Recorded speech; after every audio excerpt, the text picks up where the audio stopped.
그동안 믿음의 조상들을 창세기 안에서 강의를 했는데 오늘 그 강의를 마무리하는 주일입니다. 우리가 창세기를 쭉 말씀을 통해서 나누었는데 창세기 1장부터 11장까지는 한마디로 말하면 시작을 이야기하는 것입니다. 온 세상이 어떻게 시작이 되었고 그리고 그 속에서 하나님께서 인간을 어떻게 시작하셨는지 그리고 죄가 어떻게 시작이 되어졌고 그리고 죄 지은 인간에 대해서 하나님께서 어떻게 구원을 시작하셨는지 사실 창세기 1장부터 11장까지 보게 되어지면 끊임없이 시작에 대한 이야기를 하고 있는 것을 보게 됩니다. 그리고 12장부터 50장까지는 바로 4명의 인물을 이 족장을 중심으로 해서 인생을 그려나가고 있는데 우리가 잘 아는 대로 아브라함과 이삭과 야곱과 요셉이라고 하는 인물입니다. 4명의 인물을 중심으로 해서 역사를 그려나갔습니다. 그런데 창세기 전체를 보게 되어지면 1장은 생명으로 시작하잖아요. 아무것도 없는 곳에 빛이 있으라. 생명으로 시작되어져요. 그리고 그곳에 아무것도 없는 세상 속에서 하늘을 만드시고 바로 새를 만들어서 하늘을 날게 하시고 또 바다를 만드시고 거기에 보면 물고기를 만드시고 땅 위에 식물을 만드시고 그것을 또 거닐 수 있는 또 모든 동물들을 만들면서 거기에 그걸 다스리는 사람을 만들어요. 다 생명이 만들어지잖아요. 창세기 1장. 2장, 3장에 보면 이 생명이 만들어져요. 그런데 이 창세기 마지막 장에는 요셉의 죽음으로 끝나요. 그러니까 창세기 전체를 볼 때에 우리가 생명으로 시작해서 죽음으로 끝나는 것들을 우리가 보게 되는 거예요.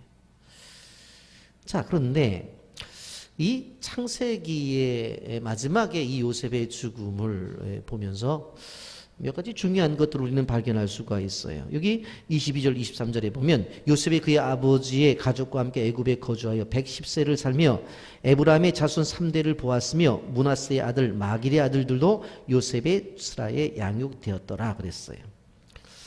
요셉이 자식을 낳았어요. 그런데 자식을 낳고 손자, 증손자, 고손자, 현손자 여기까지 봤다는 거예요. 그러니까 4대 손자를 봤어요.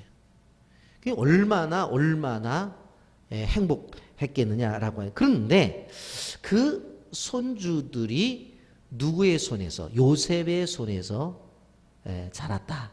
이렇게 성경은 분명히 말씀하고 있어요. 여기 보면 요셉의 스라에서 양육되었더라. 아들, 손자, 증손자, 고손자, 현손자까지. 여러분 성경이 많은 복을 이야기하고 있는데 이 손주를 보는 게 복이라고 성경은 말해요. 여기 잠언서 17장 6절에 보면 손자는 노인의 면류관이요 그랬어요. 손자는 노인의 면류관이요 아비는 자식의 영환이라. 손자는 노인의 면류관이다. 손주를 갖는 것이 이 부모된 입장 속에서는 면류관이라고 생각할 수가 있다라고 하는 것입니다. 이건 그래서 보게 되어지면 저도 이제 목사기 때문에 많은 목사님들하고 전화가 연결되고 이제 카톡도 되어지잖아요. 그런데 이 손주만 낳았다 하면은 이 바탕화면이 다 바뀌어. 손주 얼굴로 다 바뀌어요. 그래가지고는 그전에는 뭐 설교하는 모습도 있고 어떤 때는 뭐 단기 선교 갔다 온 모습도 있고 교회 모습도 있고 있는데 손주만 나면 다 바뀌어져요. 바뀌어지고 거기다가 누가 이쁘다고 안 했는지 그 얼굴 놓고 이쁘다 그렇게까지 해요. 그래서 깜짝 놀라는 게 또 뭐냐면 자식 이름을 잊어버리는 것 같아요. 그리고 자기 아들, 딸 이름을 아는 것이 아니라 그 손주 엄마래 손주 아빠 그렇게 자식 이름까지도 손주 아빠 엄마로 바뀌어져 버려요. 얼마나 억울해요 엄마 아빠가. 그럼에도 불구하고 이 손주가 사실 노인의 면류관이라고 그렇게 성경도 분명히 말하고 있습니다.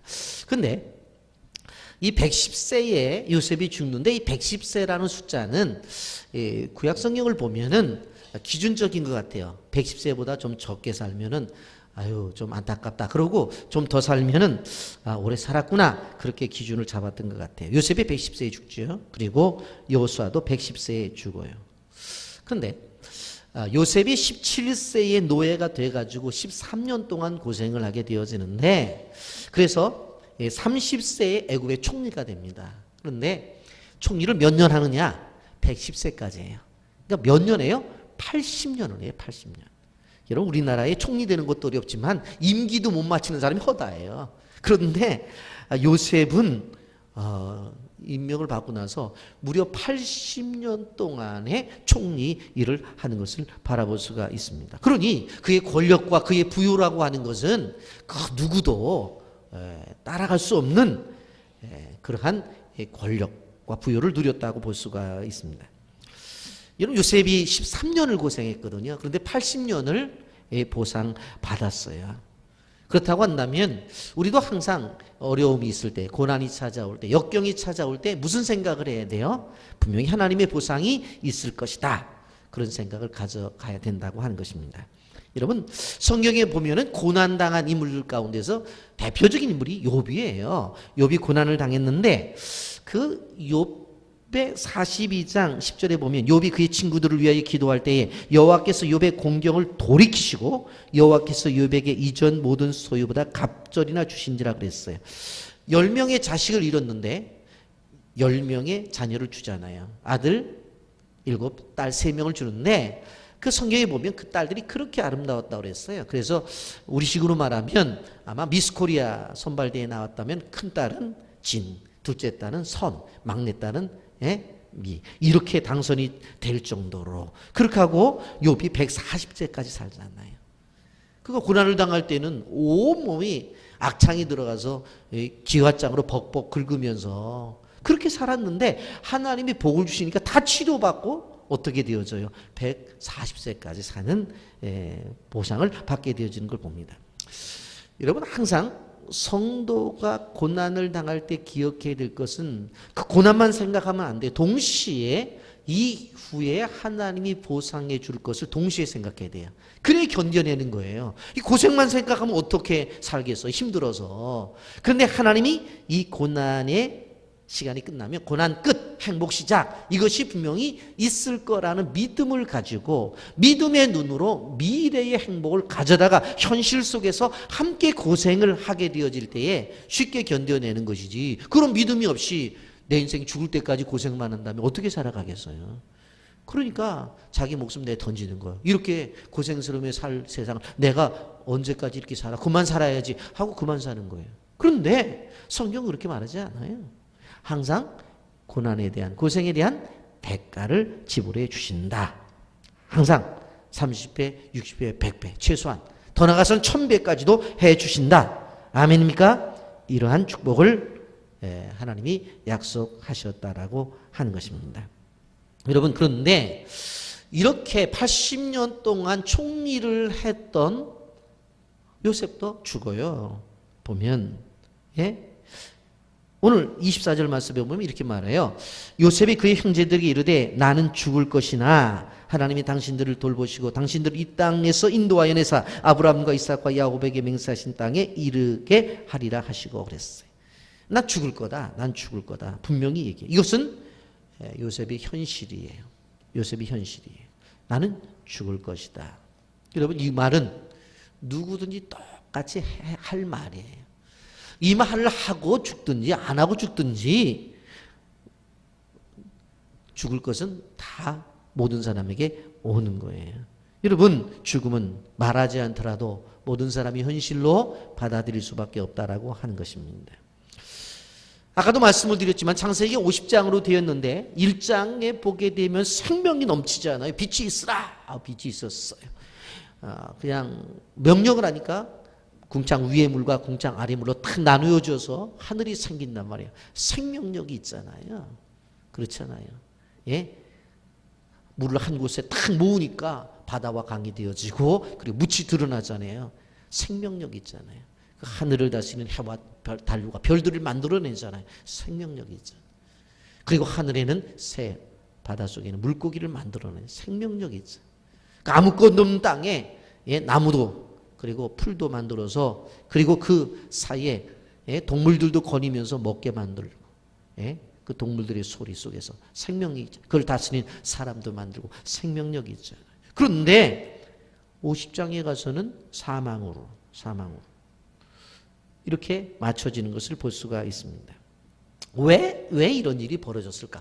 끊임없이 생명으로 시작되어진 이 창세기 말씀처럼 끊임없이 생명으로 이어져야 되는데 왜 이 죽음이 찾아왔느냐? 왜 인간이 늙고 병들어서 죽음을 맞이했느냐? 많은 철학자들이 연구했어요. 왜 이렇게 됐을까? 많은 종교가들이 연구를 했어요. 그런데 그 해답이 나오질 않아요. 그런데 어디에서 해답을 줘요? 창세기 3장에서 해답을 주는 거예요. 뭡니까? 하나님이 따먹지 말라고 하는 선악을 알게 하는 나무 열매를 따먹어요.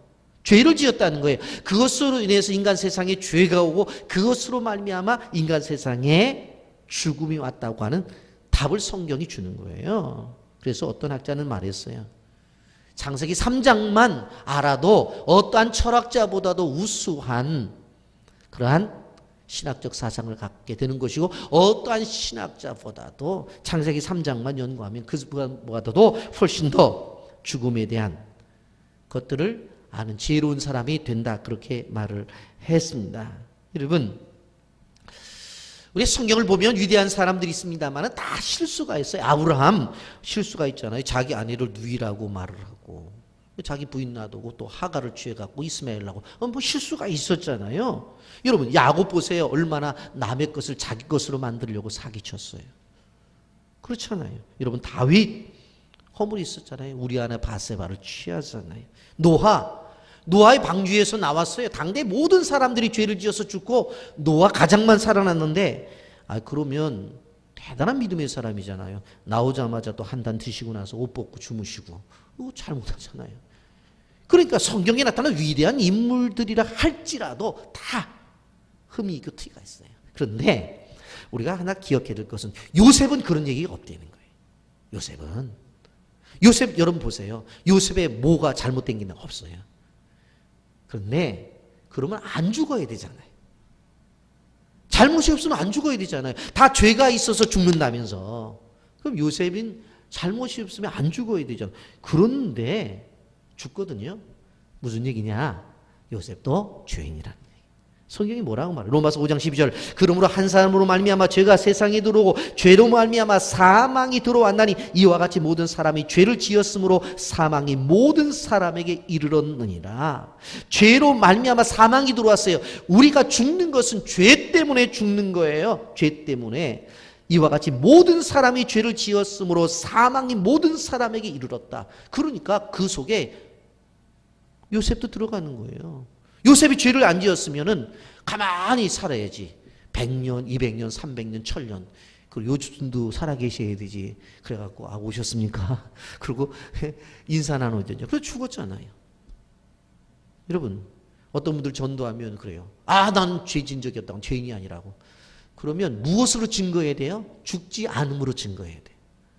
죽지 않음. 늙지 않음으로 증거를 해야 되는데 나는 죄 없다고 하는 사람도 때 되니까 다 아프고 늙더라고. 그리고 때 되니 가더라고. 그 죄인이에요, 죄인. 왜? 성경이 분명히 말하잖아요. 로마서 6장 23절에도 죄의 싹은 사망이요 그랬어요. 죄의 싹은 사망이에요. 하나님의 은사는 그리스도 예수 우리 주 안에 있는 영생이니라. 죄의 싹이 사망이에요. 여러분 우리는 이러한 분명한 것들을 알아야 돼요. 그래서 우리가 장례식장에 갑니다마는 왜 죽어요? 죄 때문에 죽는 거예요. 죄 때문에. 분명한 거예요.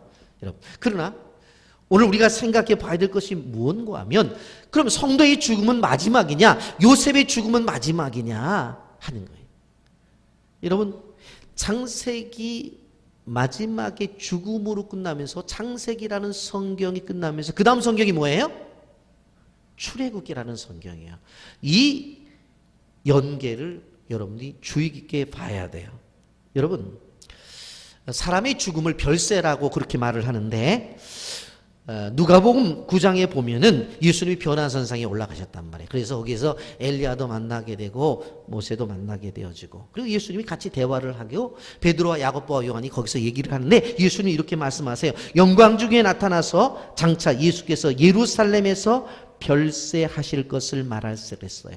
별세하실 것을 말할세. 별세, 죽음이잖아요. 별세. 별세라는 단어를 헬라 말로 보면 엑소더스라는 단어를 써요. 엑소더스라는 단어를 써요.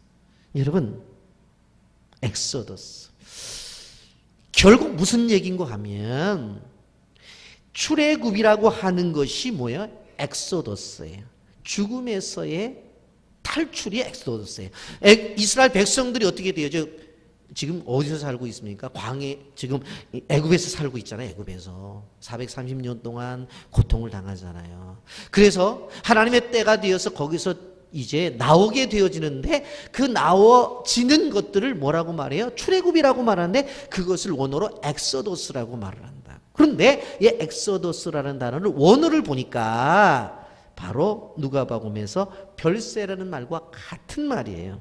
여러분, 조금 이해가 되시죠? 더 설명드릴게요. 베드로후서 1장 15절에 베드로가 자신의 죽음을 뭐라고 말하는 줄 아세요? 내가 힘써 너희로 하여금 내가 떠난 후에라도 어느 때나 이런 것을 생각나게 하려노라. 베드로가 죽기 전에 자기는 죽는다고 말하질 않아. 떠난다고 말해. 나는 떠날 거다. 떠날 거다. 떠나는 건 갈 곳이 있는 거예요. 그죠? 떠나는 건 갈 곳이 있는 거예요. 그런데 여기에서 베드로가 말하는 떠난다는 의미가 엑소더스예요. 엑소더스예요. 여러분, 더욱더 우리는 성경을 보면서 분명한 하나님이 우리에게 주시는 의미와 의도를 알 수가 있습니다. 우리의 죽음은 끝나는 것이 아니라 떠나는 거예요. 그래서 요즘 어느 장례식장에서는 이렇게 장로 예배지를 만들 때 천국 환송식 이렇게 쓴대요. 천국 들어간다고. 그 말이 의미적으로 맞는 거예요. 여러분, 요셉은 죽었어요. 그런데 끝이 아니라 벗어난다는 거예요. 끝이 아니라 벗어나고 새로운 길로 들어간다는 거예요. 인간의 죽음도 마찬가지예요. 죄로 말미암아 죽었지만 그 죽음에서 벗어나는 길이 있다라고 하는 거였어요. 애굽에서 나오는 엑소더스가 있는 것처럼 우리 인생의 삶 속에서 이 세상 고통, 아픔, 걱정, 염려로 살아가다가 이제는 하나님의 부르심을 받고 떠나는 거예요. 떠나는 거예요. 엑소더스. 그러면서 이제 요셉의 이야기를 보면 더욱더 분명하게 이야기가 되어져요. 창세기 50장 24절에 요셉이 뭐라고 말해요? 요셉이 그의 형제들이 이르되 나는 죽을 것이나 하나님이 당신들을 돌보시고 당신들을 이 땅에서 인도하여 내사 아브라함과 이삭과 야곱에게 맹세하신 땅에 이르게 하시라. 나 죽는데 형제들한테 당신들을 인도하여 낼 거다. 하나님이 아브라함과 이삭과 야곱에게 맹세하신 땅. 그 땅이 어떤 땅이에요? 가나안 땅이에요. 가나안 땅으로 인도해 낼 것이다. 나는 죽는다. 그러나 하나님은 살아계신 하나님이신데 그 살아계신 하나님이 당신들을 이끌어 낼 것이다. 그랬어요. 그럼 하나님의 말씀은 절대로 변하지 않아요. 그래서 연초에 기도하면서 약속의 말씀 받으라고 그랬죠. 그리고 그 약속의 말씀을 가지고 제가 한 달 동안 신방을 하잖아요. 여러분, 신방하잖아요. 시편 102편 26절 27절 천지는 없어지려니와 주는 영존하시겠고 그것들은 다 옷같이 낡으리니 의복같이 바꾸시면 바뀌려니와 주는 한결같으시고 주의 은혜는 무궁하시리다. 여러분, 천지 없어져요. 그런데 주님은 영원토록 계세요. 세상의 것들은 봄이 지나면 여름으로 옷 갈아입고 여름이 지나면 가을로 옷 갈아입어요. 그리고 나뭇잎이 다 떨어져서 겨울로 옷 갈아입어요. 그리고 나서 해가 지나면 다른 해로 옷 갈아입어요. 그런데 주는 한결같으시대요. 주는 주의 은혜는 영원 무궁하대. 신명기 33장 27절 영원하신 하나님이 내 처소가 되시며 그의 영원하신 팔이 내 아래에 있도다. 그가 내 앞에서 대적을 쫓으시며 멸하라 하시도다. 영원하신 하나님이 내 처소가 된다고 그랬어요. 그러면 우리가 영원하신 하나님이 우리의 처소가 되면 그 집에 들어가 살면 우리도 영원한 거예요. 하나님의 처소가 영원한데 여러분 얼마나 귀한 말씀입니까? 여러분 요셉이 하나님의 백성들을 인도할 날이 있을 것이다 하는 것이 24절의 말씀이에요. 하나님이 당신들을 돌보시고 당신들을 이 땅에서 인도하여 내사 아브라함과 이삭과 야곱에게 맹세하신 땅에 이르게 하시리라 하고 그랬어요. 그런데 이 본문을 영어 성경으로 보면 좀 더 분명하게 해석이 되어져요. God will surely visit you라고 그랬어요. 하나님이 너희를 방문하신다는 거예요. 그러니까 출애굽의 사건은 무슨 사건이냐면 하나님이 방문하셔서 고생하는 그들을 데리고 나오시는 사건이에요. 이게 출애굽의 사건이에요. 이게 엑소더스 사건이에요. 이스라엘 백성들이 애굽 땅에서 430년을 고생할 때에 하나님께서 우리가 지금까지 생각하고 우리가 느꼈던 부분, 모세를 보내가고 모세가 바로와 한바탕 하고 그래서 10가지 재앙을 통해서 그들을 이끌어냈고 그들이 광야를 지나서 가나안에 들어갔다고 이렇게 하는 행위 자체를 성경은 뭐라고 말해요? 비진유. 하나님이 그들을 방문하셨다. 신방하셨다. 그래서 고통하는 그들을 야 고생 그만하자. 나랑 같이 나가자 하고 그들의 손을 잡고 나가셨다. 아멘입니까? 아멘. 여러분 그걸 말하는 거예요. 여러분 창세기 15장 13절 14절에도 여호와께서 아브라함에게 이르시되 너는 반드시 알라 내 자손이 이방에서 객이 되어 그들을 섬기겠고 그들은 400년 동안 네 자손을 괴롭히리니 그들이 섬기는 나라를 내가 징벌할지며 그 위에 내 자손이 큰 재물을 이끌고 나오리라. 400년 동안 애굽의 종이 될 것이지만 애굽을 벌하고 그 백성을 애굽에서 이끌어 내실 것이다. 창세기 46장 3절 4절에도 야곱이 애굽으로 내려갈 때 브엘세바에서 제사를 드리며 하나님이 약속을 받았는데 이것을 요셉이 알고 있었어요. 하나님이 이르시되 나는 하나님이라 내 아버지의 하나님이니 애굽으로 내려가기를 두려워하지 말라. 내가 거기서 너로 큰 민족을 이루게 하리라. 내가 너와 함께 애굽으로 내려가겠고 반드시 너를 인도하여 다시 올라올 것이며 요셉이 그의 손으로 내 눈을 감기리라 하셨다. 여러분 하나님이 이스라엘 백성들을 방문하게 되면 그 고통 끝나는 거예요. 하나님이 우리를 방문하면 우리에게 다가온 고난은 끝이에요. 그런데 중요한 또 하나의 사실은 뭐냐면 요셉이 이것을 믿음으로 선포했다고 하는 거예요. 앉아서 여러분들 계산해 보면 재미난 계산이 나오는데 출애굽의 연대가 BC 1446년입니다. 1446년에 출애굽의 사건이 일어났어요. 그런데 실질적으로 바로 야곱이 70명의 식구들을 데리고 애굽에 내려온 것이 바로 언제냐? BC 바로 1876년이에요. 그래서 자 계산을 해보면 요셉이 110세에 죽었는데 출애굽이 될 때까지 기간을 보면 354년이에요. 그러니까 이 요셉이 이스라엘 백성들이 애굽에서 나올 것을 예언한 것이 300년 전에 예언을 한 거예요. 350년이 전에 예언을 한 거예요. 우리는 예언 그러면 지금 우리가 살아가는 세대 그리고 뭐 다음 세대 정도가 예언된다고 하잖아요. 그런데 요셉은 뭘 얘기해요?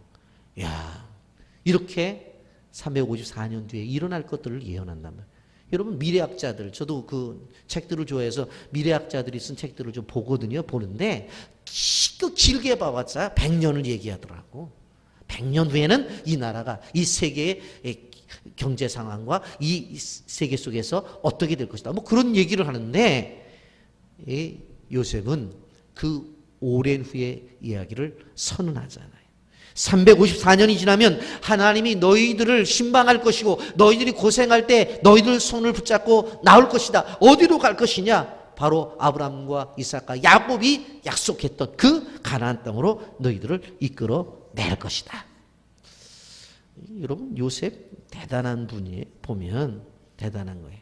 출애굽기 3장 16절 17절 길지만 하나님 모세에게 이렇게 말씀하시죠. 너는 가서 이스라엘 장로들을 모으고 그들에게 이르기를 여호와 너희 조상의 아브라함 곧 아브라함과 이삭과 야곱의 하나님이 내게 나타나 이르시되 내가 너희를 돌보아 너희가 애굽에서 당한 일을 확실히 보았노라. 내가 말하였거니와 내가 너희를 애굽의 고난 중에서 인도하여 내어 젖과 꿀이 흐르는 땅 곧 가나안 족속 헷 족속 아모리 족속 브리스 족속 히 족속 여부스 족속의 땅으로 올라가게 하리라 하셨다 하면 그랬어.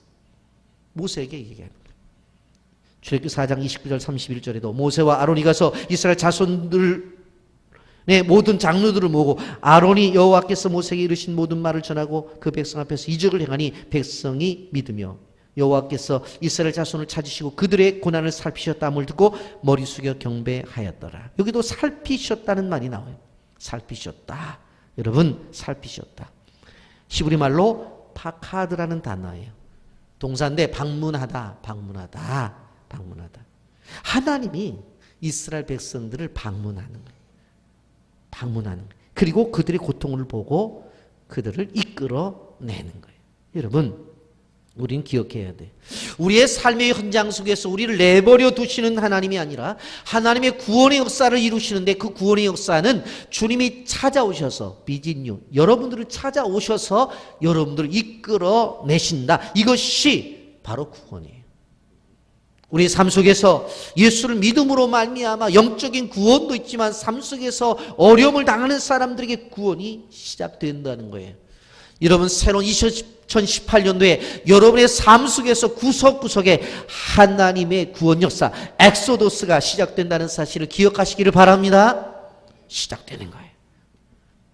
네? 우리가 외줄타기 하는 것처럼 아슬아슬한 세월을 살아가는 것 같지만 걱정과 염려가 없는 것은 뭐예요? 우리에게 믿음이 있기 때문에. 그래서 믿음의 선언을 해야 되는 거예요. 여러분 자녀들을 향해서도 계속 축복하고 기도하라고 제가 말씀드리는데 오늘 성경을 보니까 믿음의 고백과 믿음의 선언을 하게 되면 400년 뒤의 일도 이루어진다니까. 그게 언제 이루어질지는 몰라요. 우리는 자꾸 눈앞에 보이는 것만 이루어져야 그렇구나. 그런데 그게 아니라는 거예요. 제가 꼭 기도하는 것 가운데 하나가 매일매일 그게 뭔 줄 아세요?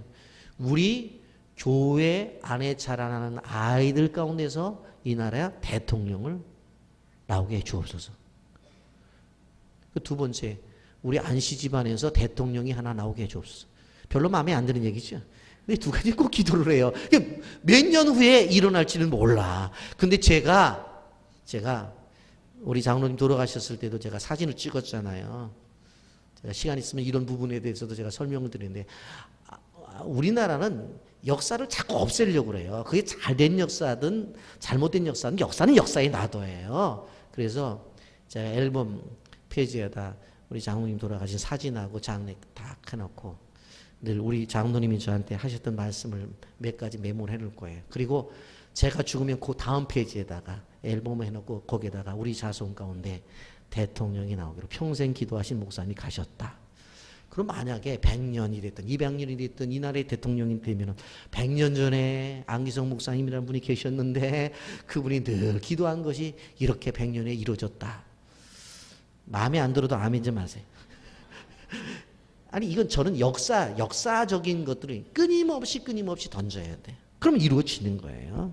여러분 전쟁의 위협 있잖아요. 너무 어렵잖아요. 우리가 이러한 속에서 우리가 구원의 은혜를 생각해야 돼요. 여러분 이 속에서 우리가 한 가지 잊지 말고 우리가 캐치해야 될 것이 뭔 줄 아세요? 요셉의 믿음이에요. 창세기 50장 25절 다 같이 읽어봅니다. 시작. 요셉이 또 이스라엘 자손에게 맹세시켜 이르기를 하나님이 반드시 당신들을 돌보시리니 당신들은 여기서 내 해구를 메고 올라가겠다 하라 하였더라. 그리고 죽음의 자리에서 뭘 맹세시키냐면은 하나님이 너희들을 돌볼 거야. 이스라엘 민족을 돌볼 거야. 그런데 한 가지 해야 될 것이 뭐냐면 내가 죽은 다음에 내 해골을 메고 나중에 고향 땅에 갈 때 가. 1월 첫 주 예배부터 해골 얘기를 하니까 그러죠. 여러분 장례가 이루어지면은 기본적으로 하는 것이 세 가지예요. 돌아가시면 입관을 하죠. 그리고 그 다음에 뭐를 해요? 떠난 장소를 살던 장소를 떠나는 발인을 한단 말이에요. 그리고 가서 입관을 한 다음에 발인을 하고 하관을 해요. 그런데 요셉의 장례는 입관은 있었어요. 그리고 발인은 있었어요. 그런데 하관은 없었어요. 요셉이 자기 몸에다가 향재료를 놓고 그를 관리를 했는데 쉽게 표현하면 미라를 만든 거예요. 미라. 왜? 나중에 이스라엘 백성들이 출애굽을 해서 고향 땅에 갈 때 그거 메고 가야 되는데 땅속에 묻어가지고 이거 다 썩어버리면은 뭘 가지고 가요? 그러니까 요셉이 자기는 야 내가 죽으면은 임종 예배는 드려. 좋아. 드려. 입관도 해. 발인도 해. 그런데 하관은 하지 마. 나 어디 가야 돼? 고향 가야 돼. 고향 가야 돼. 그렇게 얘기를 한 거예요. 그러니 요셉의 믿음이 얼마나 대단해요. 앞으로 300년 후가 되면 너희들이 출애굽을 할 텐데 그때 나 데리고 가. 그래갖고 이스라엘 백성들이요 출애굽을 했을 때 한 2만 명 정도 됐잖아요. 광야를 지나는데 두 가지를 메고 다녔어요. 하나 성막 재료하고 벗개하고 메고 갔단 말이에요. 그리고 또 하나는 뭐예요? 요셉의 해골 바가지를 메고 다녔어요. 계속 그렇게 다닌 거예요. 광야 40년 동안을. 그리고 나서 바로 아브라함, 이삭, 야곱이 묻혀있는 그 땅에 가서 장례를 치러줘요. 그러니까 요셉의 믿음이 대단하다고 하는 거예요. 대단하다고 하는 거예요. 여러분, 요셉이 사실은 80년을 총리를 했는데 장례를 하려고는 얼마나 거대하게 했겠어요. 그런데 그게 중요한 게 아니야. 요셉은 며칠 동안 장례를 하느냐, 얼마를 들여서 장례를 하느냐, 그게 중요한 것이 아니라 내 시신이 어디로 가야 돼요? 가나안 가야 돼. 그것이 중요했던 거예요. 여러분 그 히브리서 11장은 성경에 특별히 구약에 나타난 믿음의 선조들에 대해서 이야기를 하죠. 거기 보면 아브라함, 이삭도 이야기하고 얘기를 하잖아요. 그런데 거기에 바로 요셉의 믿음에 대해서 얘기를 해요. 요셉에 대해서 얘기해요. 아브라함의 믿음에 대해서 뭐라고 얘기를 해요? 아브라함과 사라 자기분이 몸에 죽은 것 같음을 알고도 믿음으로 기도해서 이삭을 낳았다. 그게 아브라함의 믿음이지 않나요? 그걸 얘기하잖아요. 모세의 믿음은 뭐였어요? 왕궁을 나와가지고 왕의 자녀, 왕자를 버리고 자기는 이스라엘 백성들과 고난받는 것을 더 즐기겠다. 이것이 믿음이라고 그랬잖아요. 그런데 여러분 보세요. 요셉의 믿음이 너무나 성경에서 명확하게 우리가 생각하지 않는 것들을 이야기하고 있어요. 히브리서 11장 20절 다 같이 읽어봅니다. 시작. 믿음으로 요셉은 임종시에 이스라엘 자손들이 떠날 것을 말하고 또 자기 뼈를 위하여 명하였으며. 여러분 요셉의 믿음 생각해보면 우리가 이렇게 생각할 수 있잖아요. 요셉이 정말로 믿음이 있어서 아버지 밑에서 있으면서 요셉이 얼마나 믿음이 좋았으면 곡식단이 절하고 해와 달들이 별들이 절하는 그러한 꿈을 꾼 믿음의 사람이었잖아. 그 믿음 있잖아요. 형들에게 팔려가고 애굽에 갔을 때도 보디발의 집 앞에서 열심히 청산에 끝까지 일했잖아요. 이것이 내 인생의 끝이 아니야. 끝까지 견뎠잖아요. 그거 믿음으로 인정해 줄 수 있잖아요. 그러다 보디발의 아내의 유혹 물리침으로 감옥에 들어가잖아요. 그런데 거기 가서도 범죄하지 않잖아요. 요셉이 잘못된 말, 내 인생이 왜 이 모양이라고 말한 적이 없다니까는요. 자기를 파는 형들에게 대해서도 원망한 적이 없어요. 그리고 자기가 총리가 되었을 때도 보디발의 아내를 다 그냥 놔뒀어요.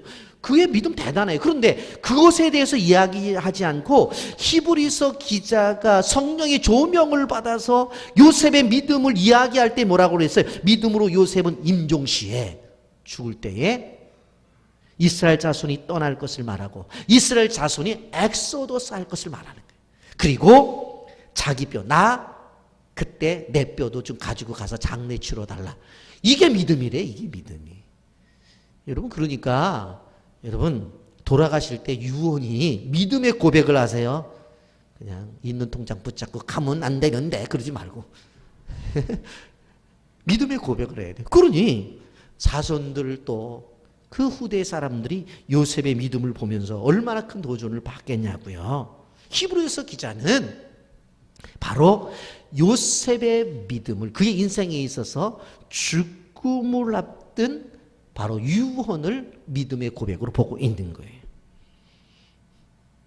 여러분 퀴즈. 요셉의 해골이 가나안에 갔을까요? 못 살까요? 대답 다 해드렸잖아요. 갔다고요. 갔어요.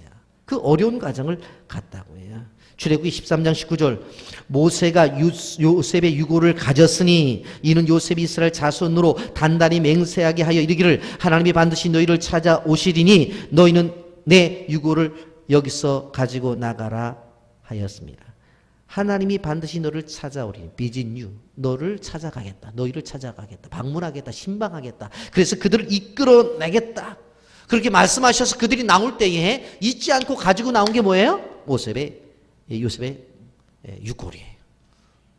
실질적으로 이스라엘 백성들이 광야에 들어가서 하나님이 성막을 지을 것을 말씀하셔서 광야에서 성막을 짓잖아요. 그렇지만 요셉의 유골은 바로 애굽에서부터 가지고 나왔던 것을 볼 수가 있어요. 그러니까 이스라엘 백성들은 오히려 더 많이 오랫동안 요셉의 유골과 같이 있었어요. 여러분, 우리가 한번 이제 말씀을 정리하면서 한 가지 생각을 해보려고 생각을 합니다. 하나님께서 창세기를 시작하면서 두신 것이 뭐냐면 에덴 동산을 만드셨잖아요. 그래서 거기에 풀도 심고 나무도 심고 그리고 동물도 거기다가 두시고 사람도 그거 살게 하셨단 말이에요. 그런데 인간 세상에 죄가 들어옴으로 말미암아 그것을 쫓겨나게 되죠. 그래서 존 밀턴이라고 하는 사람이 17세기의 영국의 시인 존 밀턴이 신라곤이라고 하는 책을 써요. 신라곤이 뭐예요? 낙원을 잃어버렸다는 거예요. 낙원을 잃어버렸다는 거. 그러면 이 낙원이 어디 있냐는 거예요. 사람들은 이 낙원을 찾기 위해서 이곳저곳으로 찾아가요. 돈을 갖고 찾아가 보기도 하고 명예를 갖고 이것이 나의 낙원이라고 생각도 해봐요. 여행도 가요. 많은 것들을 해봐요. 그런데 이 땅에 낙원이 있느냐라고 하는 거예요. 여러분, 예수님께서 누가복음 23장 43절에 죽는 강도에게 이렇게 말씀하셨어요. 예수께서 이르시되 내가 진실로 진실로 너에게 이르노니 오늘 내가 나와 함께 낙원에 있으리라 그랬어요. 오늘 내가 나와 함께 낙원에 있으리라. 지금 예수님도 십자가에 죽어가고 있고 강도도 죽어가고 있어요. 그러면 내가 나와 함께 낙원에 있다라고 하는 말씀은 이 낙원이 현재 이 땅에 있다는 거예요? 아니면 하늘나라에 있다는 거예요? 하늘나라에 있다. 정확하게 말씀하시잖아요. 나도 죽어. 이제 십자가에서. 너도 강도질이 했으니까 죽어. 죽는데 내가 나와 함께 낙원에 있을 것이다. 이 땅에 계실 것 같으면은 야 내가 만수동에 낙원 하나 만들어놨으니 같이 가자. 그랬을 거 아니에요. 그게 아니라 죽으실 예수님이 하늘에 올라가실 예수님이 내가 나와 함께 낙원에 있을 것이다 라고 하는 것은 뭐예요? 낙원은 이제 이 땅에 있는 게 아니에요. 어디에? 하늘나라에 있는 거예요. 그래서 모든 재물을 이 땅에 쌓아두지 말고 어디에? 쌓아두라는 거예요. 그래서 하나님 나라를 위해서 투자하는 거예요. 그 땅에. 예? 구제하고 선교하고 그러는 거예요. 그런데 고린도후서 12장 4절에 보면 기도 깊이 하던 사도 바울이 거길 갔다 와요. 그가 낙원으로 이끌려 가서 말로 표현할 수 없는 말들을 들었으니 사람이 가히 이르지 못할 말이로다. 너무나 아름다워서 말을 못하겠는 거예요. 갔다 와서는. 여러분, 우리가 기억해야 될 것, 여러분 한번 생각을 해 보십시오. 도대체 이 낙원이 어디 있나? 많은 사람들이 생각을 하는데 성경은 분명코 하나님 나라에 있다고 말씀하고 있어요. 미국에 이제 흑인들이 그 노예로 들어오게 되어질 때에 노예들이 그 흑인들이 좋은 주인들은 이제 어느 정도 일하면 자유를 줬단 말이에요. 자유를 주고 그렇지 못한 노예들은 끊임없이 일을 시켰는데 저 노예가 자유를 얻은 노예인지 아닌지는 무엇을 보고 구별을 했냐면 신발을 신었느냐 안 신었느냐를 보고 구별을 했어요. 그러니까 노예상들이 노예를 데리고 오잖아요. 그러면 못 도망가게 거기다가 이제 철로 이렇게 묶었는데 신발을 안 시켰어요. 노예들은. 그런데 주인이 이제 착해서 그동안 고생했으니까 내가 너희한테 자유를 준다 하는 자유의 표징 자체가 여러 가지도 있지만 그 가운데 하나가 신발을 신겨주는 것이었어요. 자유롭게 네가 원하는 대로 가라. 원하는 대로 가라. 그래서 그들이 늘 생각했던 것이 뭐냐면은 신발을 신는 것이었어요. 그래서 그들의 노래 속에서 흑인들의 노래 속에서 이 천국을 향한 흑인 영가 가운데 이런 노래가 있어요. 나 신발 신었네, 너 신발 신었네, 우리 신발 신었네. 아주 재미난 노래죠. 이런 노래가 있어요. 여러분, 성도들이 마지막 가는 것이 천국인데 실질적으로 이 낙원인데 하나님은 세상 속에서 이것에 대한 표징을 다 얘기를 해 주었다는 거예요. 자, 오늘 말씀을 전체적으로 제가 정리를 해드립니다. 창세기 시작은 생명이라고 그랬어요. 그런데 창세기 마지막은 죽음이에요. 그럼 그것으로 끝나느냐? 그게 아니라는 거예요. 창세기 다음에 나타나는 성경이 뭐라고 그랬어요? 출애굽이라고 그랬어요. 엑소더스라고 그랬어요. 430년 동안 고통과 고난에 있는 백성들을 이끌어내서 어디로 가는 거예요? 가나안으로 가는 거예요. 그런데 이 사역 속에서 하나님이 방문을 했다는 표현을 쓰는 거예요. 신방을 했다는 표현을 써요. 그리고 그들을 데리고 나왔다는 표현을 쓰는 거예요. 그리고는 어디로 들어가요? 가나안으로 들어가는 거예요. 우리가 세상을 살아가고 있어요. 이 세상이 어려운 세상이 고통스러운 세상이에요. 하나님의 일을 하지만 왜 이렇게 힘든 일이 많은지 몰라요. 그러면 이 세상 속에서 살다가 이 세상에서 끝나느냐? 그게 아니라는 거예요. 우리에게는 뭐가 있어요? 출애굽기가 있는 것처럼 이 세상을 탈출할 때가 있다는 거예요. 그리고 우리는 죽는 것이 아니라 이제 떠나.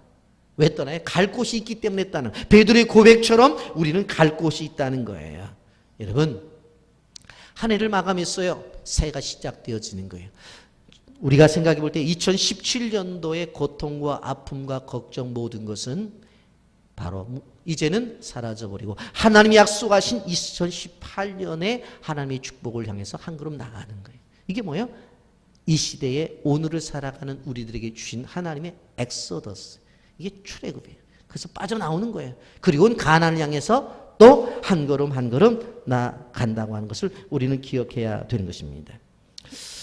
요즘 여러분 신과 함께라고 하는 영화가 방영이 되어지는데 그 부제를 보면은 죄와 벌이라고 이렇게 부제가 되어져 있고 아무 본 적도 없는 세계가 열린다. 그래가지고 요새 뭐 100만 명 돌판이 뭐 난리가 났어요. 근데 사실 그 내용은 불교적인 세계관 속에서 쓰여진 그러한 내용의 그런 전제된 영화입니다. 그런데 사후의 세계에 대해서 죄와 벌에 대해서 얘기를 하는데 그것 절대 믿지 마세요. 제가 얘기하는 것은 봐도 그렇게 유익이 안 된다고 그렇게 해서 말씀을 드리는 거예요. 그런데 한 가지 거기서 뭐냐면 세상을 살아가면서 잘못한 사람들에게는 벌이 있다고 하는 것, 그것은 분명히 이야기하고 있는 것을 볼 수가 있습니다. 여러분, 2018년도를 시작하고 있어요.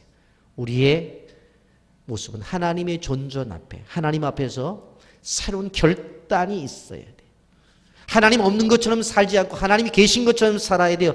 그리고 현실의 고통과 아픔이 있다 할지라도 우리는 애굽 생활에서 그것을 탈출해서 나갈 때가 분명히 있다. 시간이 걸리더라도 하나님께서 우리에게 약속의 말씀을 주셨다.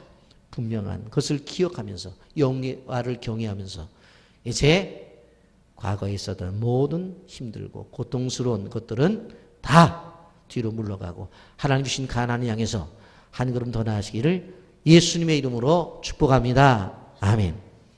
거룩하신 하나님 아버지 은혜와 사랑을 감사합니다.